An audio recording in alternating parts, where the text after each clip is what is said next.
शुरू में आप सीख जाओ, शुरू में आप सीख जाओ कि करना कैसे है इस चीज को, उसके बाद तो आपने खुद करना है। हमारे को तो इसमें से दूर रह के ही आपकी मदद करनी है। हम जितना ज्यादा इन्वॉल्व होंगे और आप हमारे ऊपर डिपेंडेंट होंगे ना, उतना ही मुश्किल है। आप जैसे अगर सरकार की तरफ से कोई मेला लग रहा है या कुछ है, उसमें तो हम बुलाते ही हैं ग्रुप्स को, जिसका भी सामान तैयार होता है उसका फायदा हो जाता है ना। लेकिन कई बार होता है कि कल कोई एकदम से आ गया मेला, या मेला आया ही नहीं 6 महीने भी, तो आप क्या करोगे फिर? हमारे को अपना परमानेंट इनकम का सोर्स बनाना है ना। अब आप में से कुछ ग्रुप हैं डेयरी का काम करते हैं, डेयरी का आप लोकल स्तर पे बेचते हैं, आप ही बता रहे हैं कि उसमें इतना अच्छा हमारे को रेट नहीं मिलता या कई बार कम भी मिलता है ना। अब फिर आपका क्या है कि डेयरी का सामान खराब हो जाएगा, साथ ही साथ बेचा नहीं तो वो किसी काम का नहीं है। तो हम ग्रुप का क्या मकसद है कि आपने इकट्ठा होके काम करना है। अब आपने जैसे इकट्ठा होके, अगर 5 महिलाएं दूध निकालती हैं अपने घर में, उनके पास पशु है, तो वो 5 महिलाएं दूध निकाल के उसको एक जगह इकट्ठा करें, एक रेट निर्धारित करें कि हम इसी रेट से बेचेंगे, ठीक है, जिसमें आपका भी मुनाफा हो और सामने वाले को बहुत ज्यादा महंगा भी ना पड़े और शुद्ध चीज मिल जाए।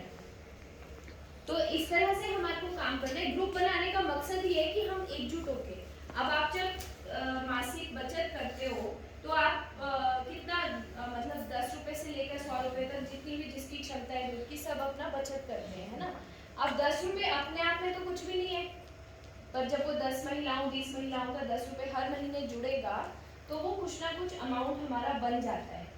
तो ये तो शुरुआती चीज है ना ग्रुप बनाने की। लेकिन आगे भी जब हम इसी सोच को लेके चलेंगे कि हमने जब अपना ग्रुप बना लिया और इकट्ठा होके हमने काम करना है, जो भी कम से कम आपकी 5 से 10 महिलाएं एक ही एक्टिविटी कर रही होनी चाहिए, तब आपको एक्चुअल में मुनाफा होगा। और अगर आप महीने का 3000 4000 रुपए कमा के संतुष्ट हो तब तो ठीक है, ठीक है। लेकिन अगर कमाना है और अपने आप को बढ़ाना है, अपनी इनकम को बढ़ाना है, तो हमारे को इकट्ठा होके चलना ही पड़ेगा किसी भी एक्टिविटी के लिए। जो भी आप काम करें, आपने बहुत अच्छी अच्छी और बड़ी यूनिक भी चीजें कही हमारे ग्रुप कर रहे हैं, लेकिन उसका वो ये कि आपको या तो मार्केटिंग के लिए जगह नहीं मिल रही कि हम बेचें कहाँ अपना सामान, या आपको रेट ठीक नहीं मिल रहा। तो हमारा जब भी हम बल्क में प्रोड्यूस करेंगे किसी चीज को, 5-6 महिलाएं इकट्ठा होके एक ही काम को करेंगी, तो अपने आप आपको काम मिलना भी शुरू हो जाएगा। और जो हमारी तरफ से जो मदद है वो तो हम करेंगे ही करेंगे, ठीक है। तो जो भी आपने अपनी ट्रेनिंग्स के बारे में बोला, आप ट्रेनिंग ले लो, लेकिन उसके इमीडिएट मतलब ट्रेनिंग से पहले ही हम आपसे बकायदा लिखवा के लेंगे ग्रुप से कि आप अपना काम शुरू करेंगे। इसके बाद अगर सिलाई की ट्रेनिंग ले रहे हैं, ये नहीं कि सीख लिया और घर पे बैठ के अपने सूट बना रहे हो, वो नहीं करानी ट्रेनिंग फिर हमने, ठीक है। ये बड़ी जरूरी चीज है, इसमें समझना है आपको कि ये ऐसे नहीं है चलो पर्सनल यूज के लिए आप पैसे को बांट रहे हो, पर वही बात है कि वो बढ़ नहीं रहा ना पैसा। आपने क्योंकि कमाई नहीं करी, उस पैसे को इन्वेस्ट नहीं किया हमने तो उस पैसे को मतलब डेट उसमें लगा दिया किसी में। चलो आपने घर के रिपेयर के लिए रिक्वायर्ड था, किसी को इस्तेमाल किया, बहुत अच्छी बात है कि वो आपको पैसा काम आया, लेकिन अल्टीमेट गोल फिर आपको बनाना चाहिए। अगर आपके पास कितना, आपको 2.5-3 लाख 4 लाख रुपए अगर वीओ को मिला है, जिसको बहुत ज्यादा अर्जेंट रिक्वायरमेंट है, आप उसको दो, छोटा मोटा अमाउंट दे दो। ऐसा कुछ फिक्स तो नहीं है ना कि इतना ही दे सकते हैं ग्रुप को, है ना मासी? इतना भी दे सकते हैं ना, 50,000 रुपए जैसे फिक्स्ड है, तो उससे कम ज्यादा भी तो दे सकते हैं, तो एज पर डिमांड है ना। हाँ, तो अगर किसी को ज्यादा जरूरत है तो ज्यादा भी दे सकते हैं, और अगर किसी को कम की में सर रहा है, उसका जरूरी नहीं कि 50,000 देने ही देने हैं ग्रुप को, जितनी उनकी डिमांड है उसके हिसाब से। कहीं नहीं लिखा हुआ कि ये बांटना ही बांटना है आपको पैसा आते ही। तो अभी तो जो आपने दे दिया वो दे दिया, लेकिन उसको वापस जैसे जैसे आपके पास किस्त में जमा होता जाता है, अब आपने ये सोचना है, अपना एक इकोनॉमिक प्लान बनाना है अपने अपने ग्रुप का और वीओ का, कि हमने काम करना क्या है। अब अगर वीओ की सारी महिलाएं अगर इकट्ठा होके डेयरी का ही काम करती हैं, तो आपको डेफिनेटली मुनाफा ज्यादा होगा। उसमें आपको एक कमरा ज़रूर चाहिए होगा जहाँ पे आप इकट्ठा करके अपना दूध इकट्ठा किया, उसमें उसको आपने उबाला, दूध बेच दिया, जो उसमें से मलाई निकली उसके आपने फर्दर और प्रोडक्ट बना लिए, ठीक है। तो ऐसे से करके आप अगर इकट्ठा करके चलोगे तो आप ही का मुनाफा होगा। अब इसी में आपको मैं एग्जांपल दे देती हूँ, हमने पोंटा गए थे, उस दिन भी बात करी थी। अमूल का नाम तो आप सबने सुना ही होगा, है ना। अमूल का दूध भी आता है, मक्खन भी आता है, दही भी आता है, लस्सी भी आता है। तो अमूल कहाँ से शुरू हुआ? बताओ, आपको पता है? बताओ, खड़े होकर सबको बताओ। मैम समूह था मैम, औरतों का, तो वो शायद छोटे से समूह से उन्होंने स्टार्ट किया था मैम। फिर उनका धीरे धीरे जैसे बढ़ता रहा तो उन्होंने और जगह से खरीदना शुरू किया, तो आज के टाइम में, प्रेजेंट टाइम में बहुत बड़ी कंपनी है।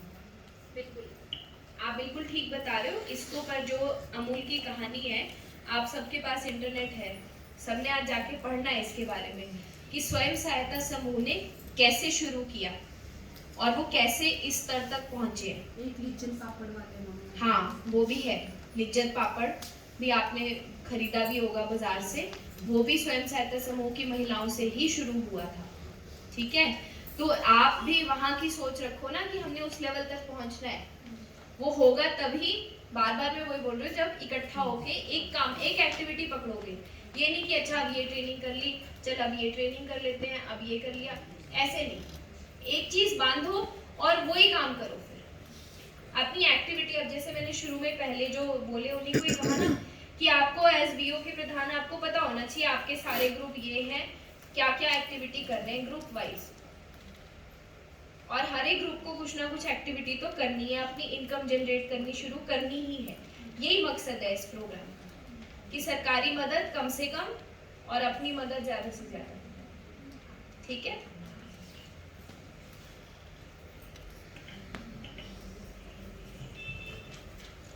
काफी डिटेल डिस्कशन में आपने सुन लिया है, बाकी सारी चीजें आपको पता ही है। मैं बस इतना कहना चाहूंगी कि जैसा कि कल्याणी ने आपको बताया, एक चीज पे फिक्स होना इसलिए भी जरूरी है क्योंकि जब तक आप उसको जानोगे नहीं कि वो चीज आप उसको कैसे कर रहे हो, जब आप उसको थोड़े लंबे समय तक करोगे तभी आप उसमें इम्प्रूवमेंट भी कर पाओगे। अब अगर एक चीज कहीं हाथ डाला है, दूसरी चीज में फिर दूसरी बार हाथ डाला है, तो ऐसे तो वो चीज भी उभर नहीं पाएगी ना।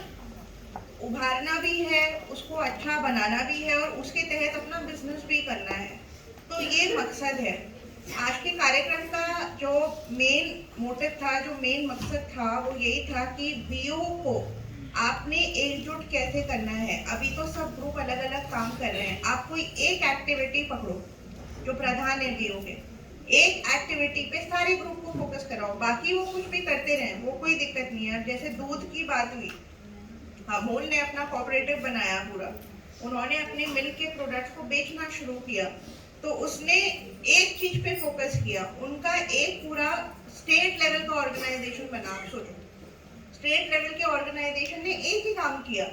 तो बीओस को इस लाइन पे सोचना है कि आप एक एक्टिविटी को पकड़ो, बाकी हेल्प जो बाकी के आपके ग्रुप्स हैं वो करते रहेंगे वो एक्टिविटी, लेकिन एक एक्टिविटी आप निर्धारित करो पहले उसमें कि सब ग्रुप्स अपनी एक्टिविटीज के अलावा वो जो बीओ के प्रेसिडेंट या प्रधान डिसाइड करेंगे वो एक्टिविटी सारे ग्रुप्स करेंगे।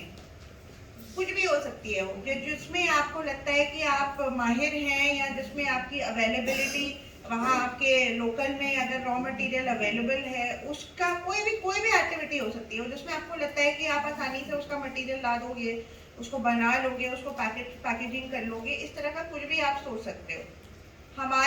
हमने जो सोचा था यहाँ पर बैठ के वो यही सोचा था कि आजकल देखिए दूध की डिमांड बहुत है। मैं भी जैसे ऑफिसर के तौर पे खुला हुआ दूध मंगाती हूँ, अब आसपास जो रहता है वो मुझे लाके देता है, अगर वो नहीं रहता तो मुझे नहीं मिलता, मुझे पैकेट का ही दूध खरीदना पड़ता। अब अमूल के भी पैकेजिंग में लोग इतना विश्वास नहीं कर रहे। एक टाइम आपको याद होगा कि अमूल के दूध में भी कुछ मिलावट निकल के आई थी और उसका दूध उबाला था तो कुछ प्लास्टिक जैसा उसमें निकल के आया था, अगर आपको याद हो तो वो वीडियो भी बहुत वो हुई थी, क्या कहते हैं, सर्कुलेट भी बहुत हुई थी वो वीडियो। अगर से आप अभी भी मिल जाएगी आपको यूट्यूब में वो वीडियो अगर आप देखोगे तो। और मैं आपको बता दूं, मैं उत्तराखंड से हूँ। उत्तराखंड में पहले मदर डेयरी भी आया था एक टाइम पे, अगर आपको याद हो। मदर डेयरी भी दिल्ली में बहुत चलता है, कई लोगों को मदर डेयरी पसंद नहीं आता, तो मैं उत्तराखंड से जहाँ से हूँ वहाँ पर भी स्टेट लेवल पे उन्होंने अपना लोकल प्रोडक्ट निकाला आनंदा के नाम से। अगर वो पता नहीं देहरादून से यहाँ पर उसका आता है प्रोडक्ट, वो मुझे नहीं पता नाहन में, लेकिन उन्होंने अपना प्रोडक्ट निकाला। उन्होंने भी उसका दूध, उसका मक्खन, उसका लस्सी और आपका दही सब निकाला उन्होंने आनंदा का। जब वो कर सकते हैं तो आप भी कर सकते हो। तो हमने ये सोचा था कि दूध दही तो सभी के घर पे होता है, आप इस पे फोकस कर सकते हो ना, इसमें आपको कोई ट्रेनिंग की आवश्यकता है, सबको आता है, घर पे सभी बनाते हैं, सब अपना घी बनाते हैं, घी आप बता ही रहे हो, आप बेचते हो। पनीर सबको बनाना आता है, थोड़ा सा नींबू डाल के फट के वो पनीर बन जाता है। दही आप जमाते ही होगे अपने वहाँ पर, दही का मट्ठा बनता ही है, लस्सी बनता ही है। पैकेजिंग का जो सपोर्ट है वो हम आपको देने को तैयार है, लेकिन वो हम आपको तभी देंगे जब वो इतना बड़ा ऑर्गेनाइजेशन बनेगा ब्लॉक लेवल का, जिसको हम CLF कहते हैं। जब आपके सारे VOs इकट्ठा होकर एक CLF बनाएंगे, तब उस तरीके का सपोर्ट हम आपको देंगे, जिसमें हम आपको मशीनरी और आपको ट्रेनिंग और आपका पैकेजिंग ये सब हम देखेंगे। पर आपको उस जगह तक पहुंचना है पहले। मैं आपको सिर्फ एक आइडिया दे रही हूँ। मेरा मन था कि आप इसमें चलो, क्योंकि नाहन में बहुत डिमांड है। आप जैसे ही अगर उसको दूध दही का ऐसा कुछ शुरू कर लोगे, CLF के लेवल पे बता रही हूँ मैं, पहले तो VOs को एक, मेरे को लगता है कि ये एक्टिविटी तो आप लोगों ने करनी चाहिए सर, क्योंकि आपके घर घर में होता है, आपकी गाय होंगी, बछड़े होंगे, भैंस होंगी, आप कर सकते हो उसको बड़े आराम से। इसकी अवेलेबिलिटी के लिए आपको सोचने की जरूरत नहीं पड़ेगी। अब जैसे हल्दी भी है तो हल्दी हर कोई नहीं उगाता, अदरक भी है तो हर किसी के घर में अदरक की खेती नहीं है, और अगर अदरक और लहसुन की हम बात करें तो पेस्ट भी बन सकता है उसका, लेकिन उसकी डिमांड इतनी नहीं है। लोग ऐसी खुले में पीस के उसको वो कर लेते हैं, लेकिन दूध दही घी ये तो सब घर में चाहिए होता है ना। तो फिर इसीलिए हमने सोचा था, देखो आंगनबाड़ी सेंटर, कल परसों ही हमारी मीटिंग हुई थी, बच्चों के और जो प्रेग्नेंट हमारी जो महिलाएं होती हैं, उनको दूध का सेवन कितना जरूरी होता है, बच्चों को दूध का सेवन कितना जरूरी होता है। बच्चे जब 6 महीने को जाते हैं, जब ब्रेस्ट फीडिंग बंद हो जाती है, उस समय गाय का दूध प्योर बच्चों को देना पड़ता है। बाहर के दूध में मिलावट होती है, पैकेट का दूध उनको पिला नहीं सकते।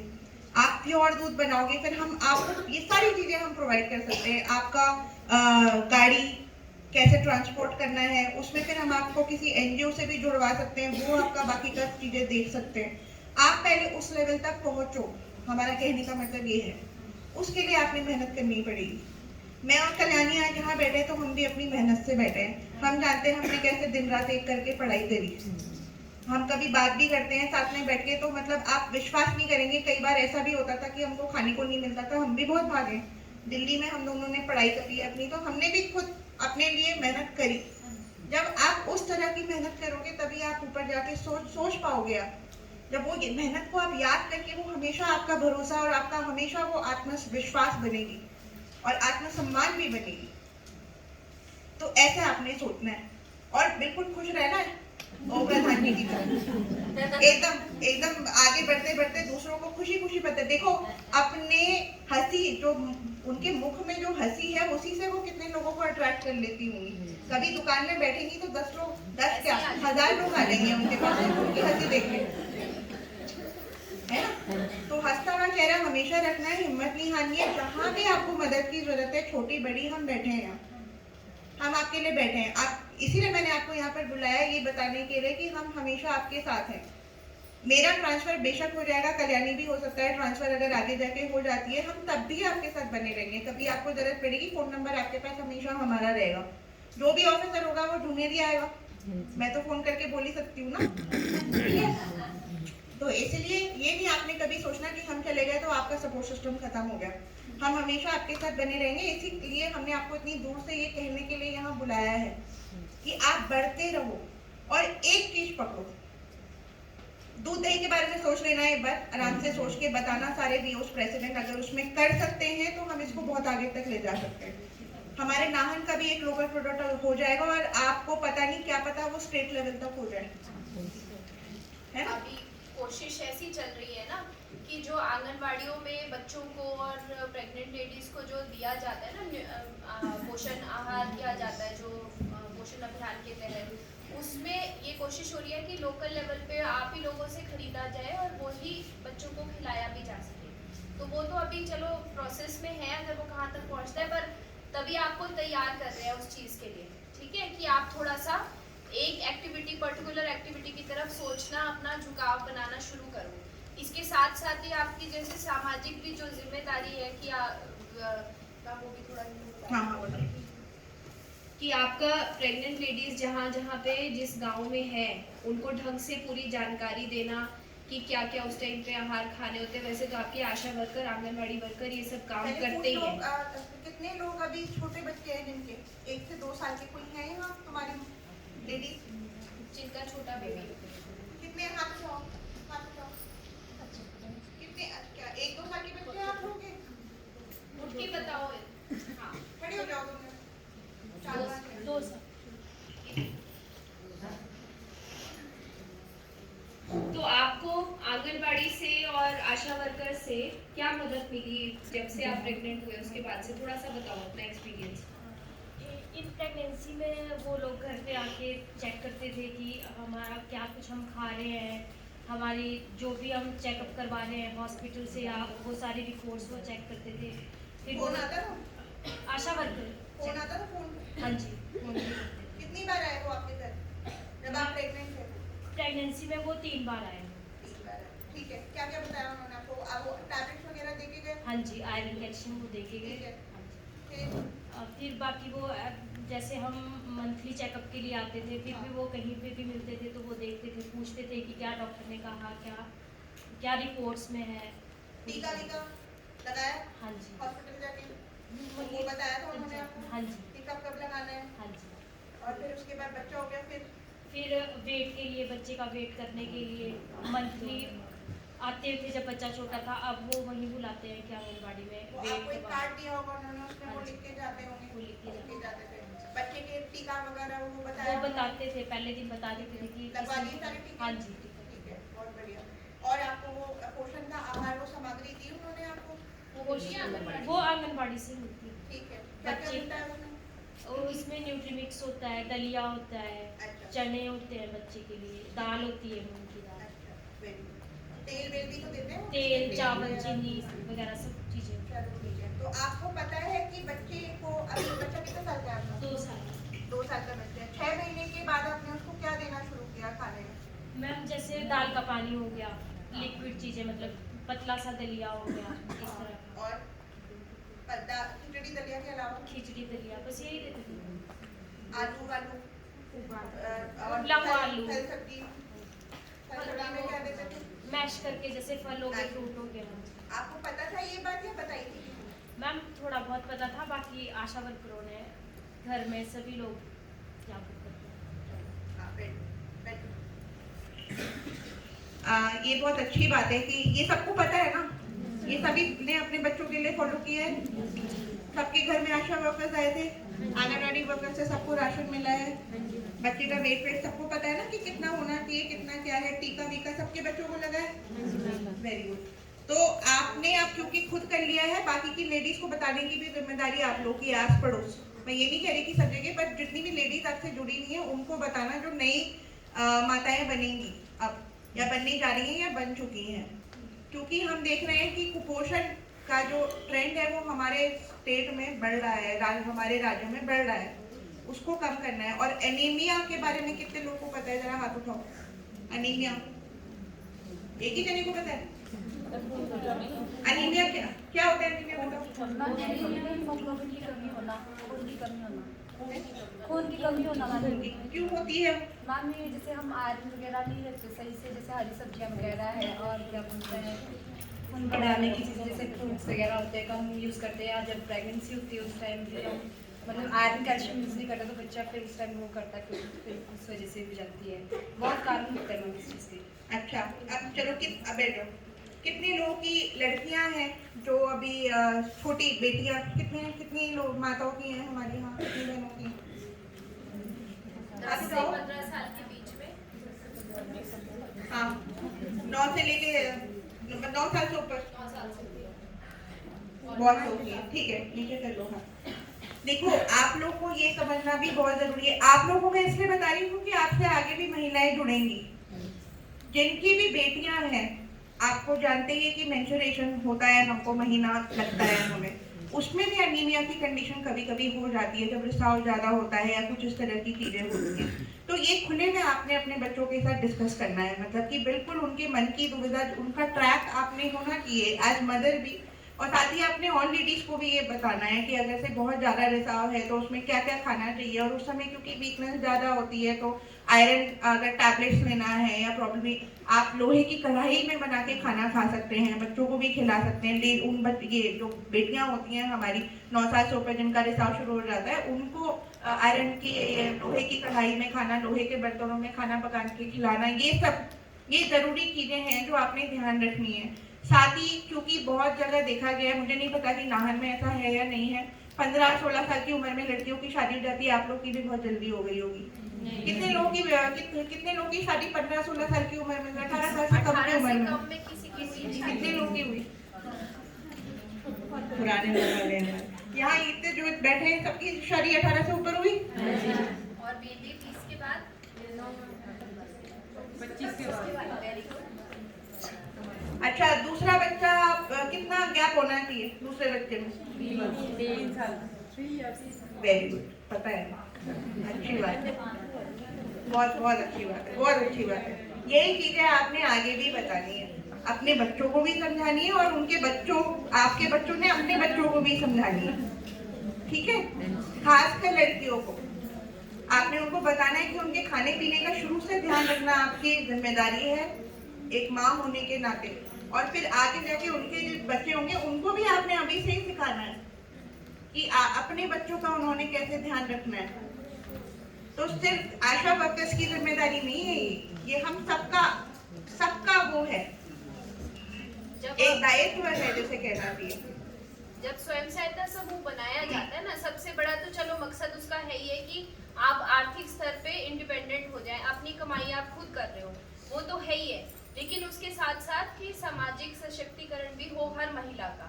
अब आप जैसे एक्टिव हो गए हैं, आप यहाँ तक भी आए हैं, इतना खुल के माइक पे भी बोल पा रहे हैं इतने बड़ी सभा में, और इसी तरह से आप अपने ग्रुप की महिलाओं से भी बात करते हैं। इसके साथ साथ आपकी जिम्मेवारी बनती है कि आपके ग्रुप की, आपके गांव की हर महिला इतनी ही सशक्त बने कि वो कहीं भी खड़े होकर अपनी बात को कम से कम रख सके किसी के सामने, ठीक है? तो हमारे को जो समाज का सुधार करने की जिम्मेवारी, आपको सबको पता है कि वो महिला की ही होती है।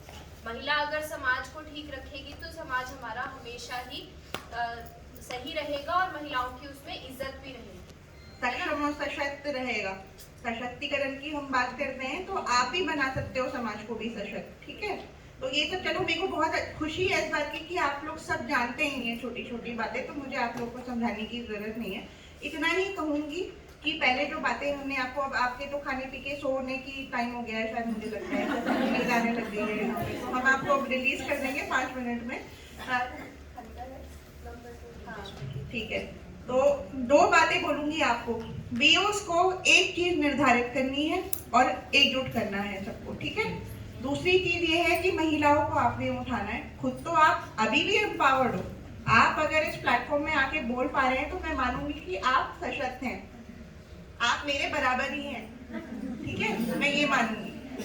आपने बाकी की लेडीज को भी उस स्तर पे लेकर आना है, ये हम चाहेंगे, वो हमारी जीत होगी एज महिला, ठीक है? तो ये आपने करना है। आज जो आप 2 चीजें यहाँ से लेके जा रहे हो वो यही है, आपने अपने ग्रुप को एकजुट करना है एक चीज पे, दूसरा आपने महिलाओं को एम्पावर करना है इन सब छोटी छोटी चीजों में, ताकि किसी को हेल्थ की प्रॉब्लम्स ना हो, पोषण का आहार सबका पूरा हो, चाहे फिर वो हमारी प्रेग्नेंट वुमेन हैं, बच्चे हैं, या हमारी एडोलेसेंट गर्ल्स हैं, जो हमारे 9 से ऊपर की जो लड़कियां होती हैं, उनका आपने ध्यान देना, अपने खुद के बच्चों का ध्यान रखना है, और उन बच्चों को भी समझा के बाकी अपने दोस्तों को भी वो इस तरह की बातें बताएं जो आज हमने आपको बातें बताई हैं, वो उनको भी बताएं, और हाइजीन का ध्यान जो रखना है लड़कियों ने, वो भी आपने उनको बताना है।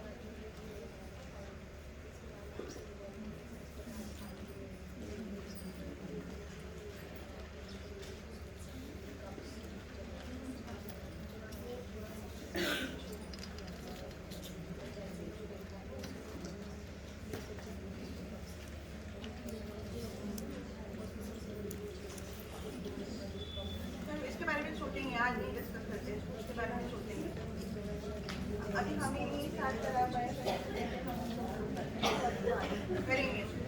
ठीक है, ये 2 चीजें बस हो गया। अब आपका लंच का अरेंजमेंट है, वो लंच आपने करके जाना है यहाँ से। लंच करने के लिए हम आज नहीं, आज शायद नहीं है, चलो चलो ठीक है। फिर आज आप निकलो, फिर आपकी बसेस होंगी 3 बजे की, है ना।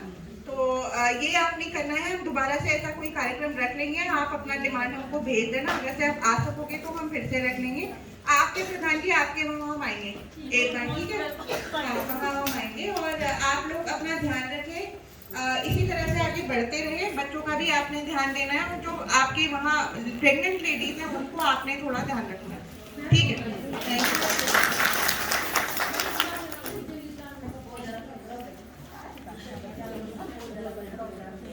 यू।